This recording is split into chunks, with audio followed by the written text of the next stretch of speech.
of the FA Cup in the last 11 years. Second division against First then, and Tony Gubber commentating.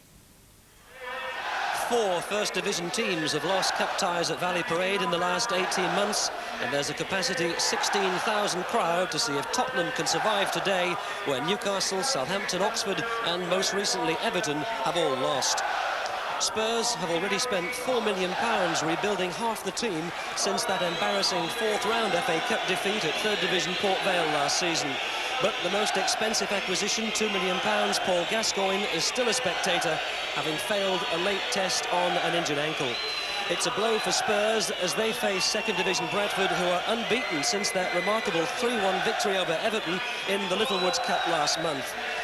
Bradford make one change today. Gavin Oliver still injured, Greg Abbott at left back, and that means a move into more central defence for number 8 Lee Sinnott, the only Bradford player to have reached an FA Cup final with Watford in 1984. Unmistakable figure of George Courtney, the FIFA referee in charge today. Spurs in all white kick off the FA Cup campaign of 1989. And immediately a foul.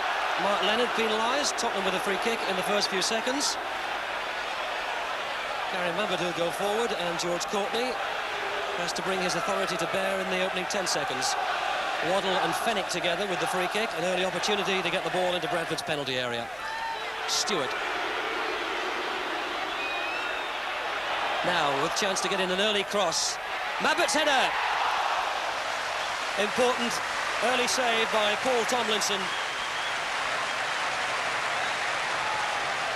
Stewart, who got the opening for the left foot cross, and Gary Mabbott, the skipper, out jumping the defence. And Tomlinson had to make an important save in the first 30 seconds.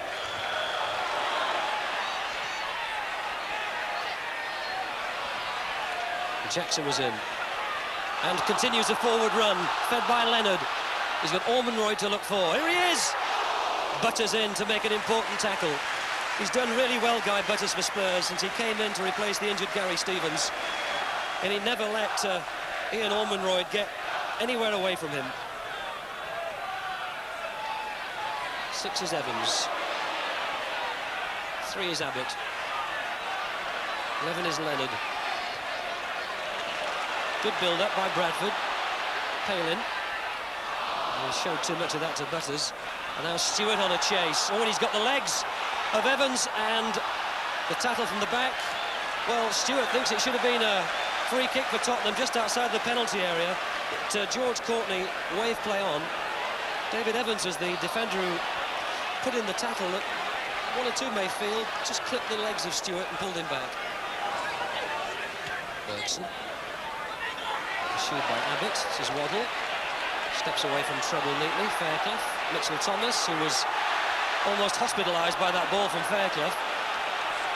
Now the Spurs defender forward. Mitchell Thomas. And he's pulled the cross behind most of them. This is Stewart. This is Waddle.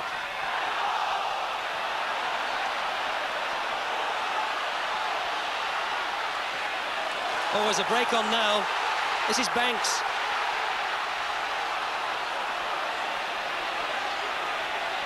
Palin, Banks again, back to Palin, Abbott! Greg Abbott, the left back, with the best opportunity of the match, coming on that quick Bradford break. Banks and Palin involved.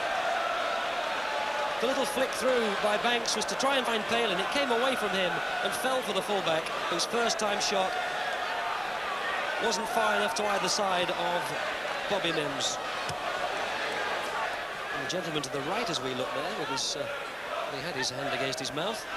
That's Brian Edwards, the Bradford physiotherapist, just looking up. The only man on the Bradford staff to have a FA Cup winners' medal back in 1958 with Bolton. Now, Mark Leonard. Well, that might turn out to be a good ball out to Mitchell. Well, I think Mitchell let that go, thinking it had been deflected and would be a Bradford throw. George Courtney telling Mitchell Thomas to get on with it. And Walsh penalised. Bradford with a free kick. Just over 5 minutes to go to half-time, and still no score. And Guy Butters again has gone with the big centre-forward Ormonroyd, and he's following him out of the penalty area. It's Ormonroyd's little flick. Header! Leonard! Well, that's the tactic for Bradford. Look for the big, tall, 6'4" Ian Ormonroyd, and those little flick-ons might just produce the goal. That one to Mark Leonard, who couldn't quite turn and get enough power into the shot to beat Bobby Mims. Tomlinson's come a long way out of his goal. He gathered it well.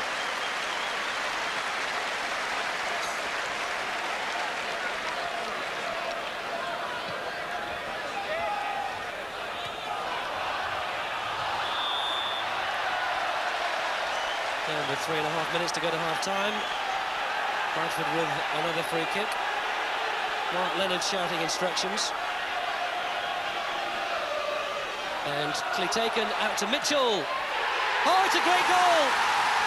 Spurs caught absolutely cold.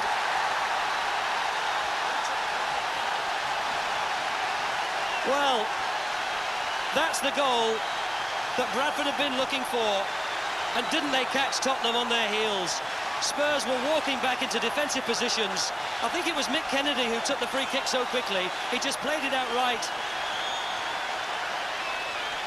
There it is. It is Kennedy, the captain, and he spotted Mitchell, the fullback, coming up, whose shot wasn't hit all that strong, but it was perfectly placed wide of Mims. Bradford ahead 1-0. And that is exactly what this third-round cup tie required.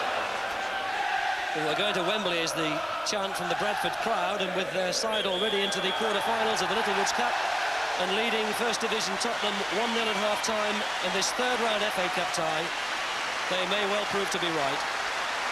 Terry Venables with lots to think about as a result of that goal by Brian Mitchell, and that really has ignited this match. There are many thousands of Bradford fans who couldn't get a ticket for what may well prove to be another famous giant-killing act by their side. But if you've got a football, well, you can still pass the afternoon. Experienced era international Chris Hughton on at the start of the second half for Tottenham, replacing the Icelandic international Gudni Bergson. And that's meant Tottenham have had to reshape, and Chris Hughton has gone to left-back. Now 30 years of age, capped by Hera 37 times. And Tottenham have never gone out of the FA Cup in the third round for the last 11 seasons. Stewart got a little push in the back then from David Evans as that ball dropped.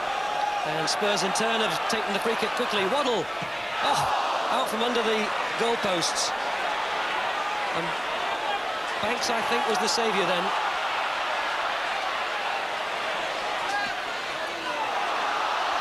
Leonard pops up on the right, shadowed by Fairclough. And that'll be Bradford's throw. Mark Leonard switching sides.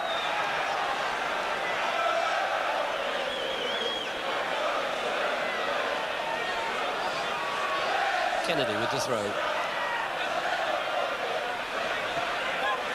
Kennedy again. Away by Fennick. Waddle. For Stewart to chase, with Jackson in attendance. He's got Walsh to aim at, and Mitchell's arrived. Paul Allen.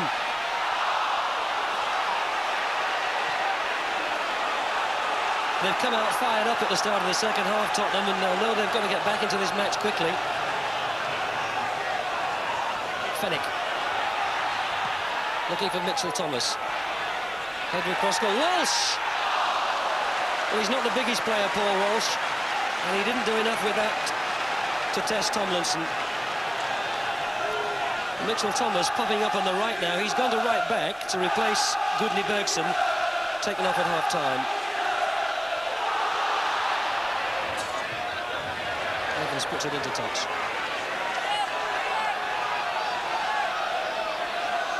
Walsh. Looking for Mitchell Thomas. Allen.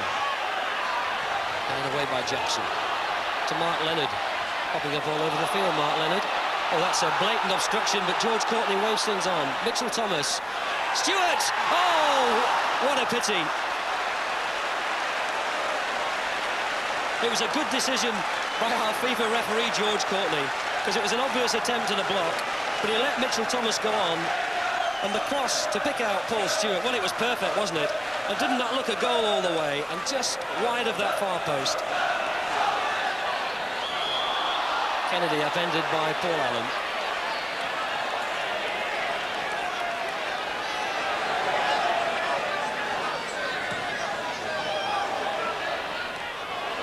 Leonard. Palin. Leonard, neat turn, but the flag's gone up. Won't count. The flag went up on this near side. And one would have to say, the linesman there, Terry Lynch, put the flag up immediately.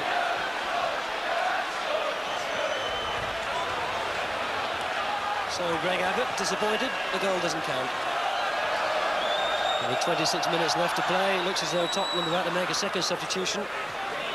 Paul Moran getting ready, forward player. And this interruption will give Spurs the chance to bring him on. Looks like Paul Allen, who's having his name taken by George Courtney, as Paul Moran comes on. Half of his 10 appearances this season have been as a substitute, as Allen gets the yellow card.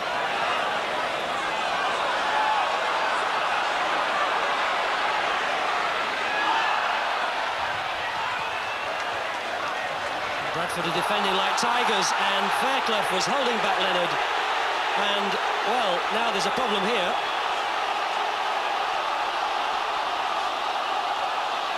He's had words with Fairclough once in this match already. No doubt that he held back Mark Leonard. In fact, he's made a bit of a mess of his shorts. And Mark Leonard shows no modesty. And I suppose the professionals would reflect that there was little option that Fairclough had there. And it's the number 9 Ian Ormonroyd who's going off to be replaced by, I think it's number 12, Paul Jewell. Gets last-minute instructions.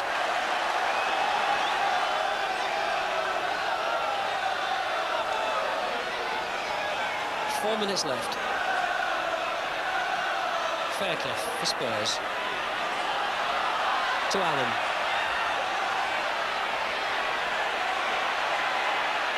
To Waddle.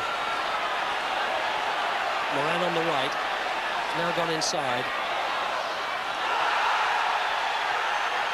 And that looks like obstruction. Terry Fenwick's gone forward to protest, but I don't think Spurs could expect any more from that. It was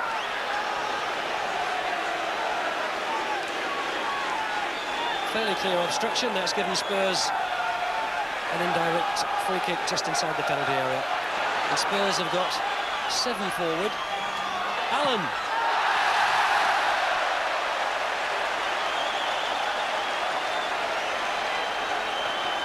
Paul Allen's shot was always high and handsome. George Courtney looks at the watch.